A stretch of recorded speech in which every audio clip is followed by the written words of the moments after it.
Tidak bisa dipungkiri jika persitegangan antara Israel dan Palestina serta beberapa negara di kawasan Timur Tengah saat ini memang kerap kali menjadi sorotan dunia internasional. Sebab Israel telah memulai kembali melakukan agresi militernya dengan menutup jalur keluar masuk warga Palestina.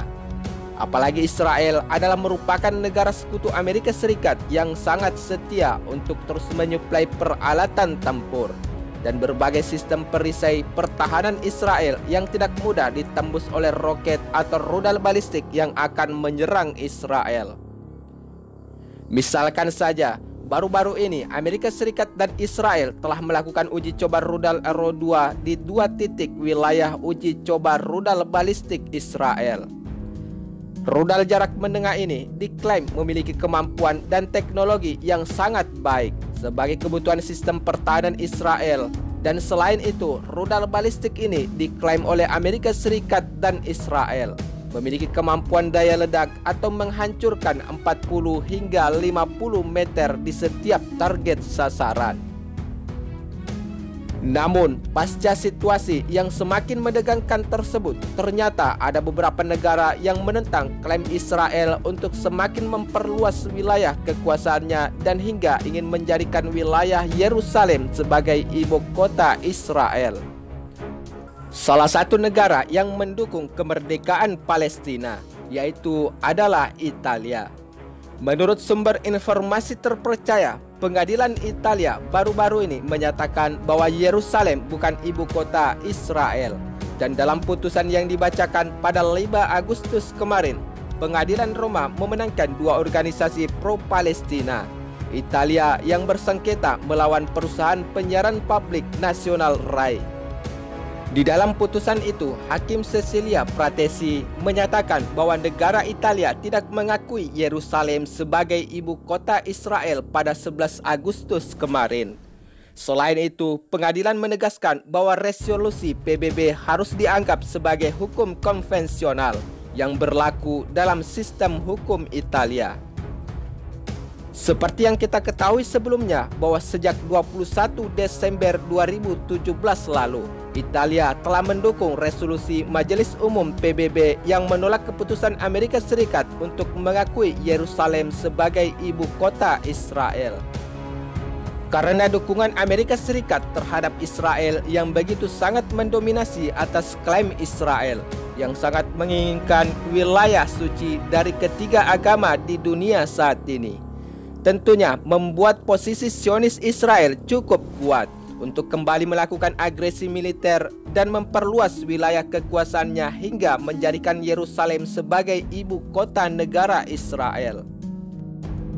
Namun, pro kontra dari seluruh negara di dunia terhadap Israel yang ingin merebut Yerusalem dari tangan Palestina. Tentunya hal tersebut memicu perdebatan publik di Italia. Sebab selama ini kebijakan luar negeri Italia tetap konsisten dengan hukum internasional yang tidak mengakui Yerusalem sebagai ibu kota Israel. Seperti yang kita ketahui sebelumnya, pada 5 Juni 2020 lalu, pembawa acara Insina mencoba untuk meredam kontroversi tersebut dengan memberikan pernyataan yang salah satunya mengatakan ada pandangan berbeda tentang masalah tersebut. Namun, Asosiasi Palestina di Italia dan Asosiasi Solidaritas Rakyat Palestina tidak puas dengan pernyataan tersebut. Lantas, mereka membawa kasus ini ke pengadilan internasional sebagai solusi yang dianggap lebih bijaksana berdasarkan hukum internasional yang tidak mengakui wilayah Yerusalem sebagai ibu kota Zionis Israel. Persitegangan kedua negara ini tentunya menuai kontroversi sebab Amerika Serikat sangat mendukung pergerakan Israel di setiap agresi militernya. Sementara Perserikatan Bangsa-Bangsa sendiri yang berpusat di Amerika Serikat telah berulang kali mengutuk pendudukan Israel di wilayah Palestina dan Yerusalem Timur. Serta PBB juga menyangkal validasi hukum apapun atas keputusan Israel untuk mengubah Yerusalem menjadi ibu kota. Namun, seperti yang kita ketahui sebelumnya bahwa penolakan Italia atas pembentukan Yerusalem sebagai ibu kota Israel tidak hanya sendiri. Sebab Indonesia telah menjadi negara terdepan yang bereaksi ketika Israel berencana untuk mencaplok tepi barat baru-baru ini. Saat itu, Menteri Luar Negeri Indonesia Retno Marsudi mengatakan jika Indonesia menjadi negara yang paling pertama untuk menolak klaim dan agresi militer Israel terhadap Palestina.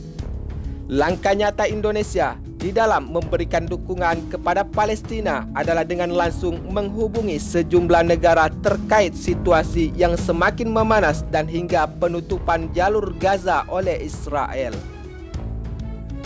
Saya sendiri langsung mengirim surat kepada 40 negara kunci, yaitu negara anggota Dewan Keamanan PBB, Sekjen PBB, Presiden Sidang Umum PBB, Ketua Kelompok G77, Presiden Gerakan Non-Blok, dan Sekjen Liga Arab, kata Retno dalam webinar internasional Stop Israel Imperialism yang diadakan oleh Majelis Ulama Indonesia beberapa pekan yang lalu. Sejalan dengan yang dikatakan oleh Menlu Retno, Wakil Ketua Dewan Pertimbangan Majelis Ulama Indonesia atau MUI, Profesor Asyumardi Ashar mengungkapkan bahwa Indonesia selalu menjadi negara terdepan yang mendukung Palestina. Di dalam pernyataan beliau, selama ini Indonesia sejak masa kemerdekaan pada tahun 1945 sampai pada perang terakhir pada tahun 2006 lalu selalu berkomitmen mendukung Palestina. Hal tersebut tergambar dari kebijakan pemerintah Indonesia yang tidak pernah memiliki kedutaan besar maupun kantor dagang dan ekonomi di Israel. Hal ini tentu saja berbeda dengan beberapa negara Arab atau Timur Tengah yang memiliki hubungan diplomatik dan hubungan dagang dengan Israel, yang membuat persoalan Palestina tidak bisa diselesaikan dengan baik. Selain itu, Palestina tidak bisa memperbaiki nasibnya sebagai bangsa merdeka sebagaimana yang kita inginkan, kata MUI dalam pernyataannya tersebut. Adapun mengenai solusi yang ingin diambil, menurut Indonesia kemungkinan yang bisa diambil adalah dengan saling mengakui. Baik Palestina maupun Israel sama-sama saling mengakui daripada saling menghabiskan satu sama lain dengan pertempuran yang tidak akan pernah berkesudahan. Walaupun Asyumardi tidak bisa memungkiri bahwa rencana aneksasi oleh Israel saat ini secara formal telah berhenti, namun beliau menegaskan bahwa rencana tersebut tidak akan berhenti begitu saja. Hal tersebut dapat kita lihat terhadap kondisi Palestina yang masih terjajah dan bukan hanya mengalami penderitaan karena Israel, tetapi Palestina ditinggal serta tidak dibantu secara serius oleh negara Arab di Timur Tengah. Mereka punya kepentingan sendiri-sendiri di dalam politik Timur Tengah, termasuk di dalam politik penyelesaian konflik di antara Israel dan Palestina, ujar kutipan perkataan tokoh Palestina tersebut.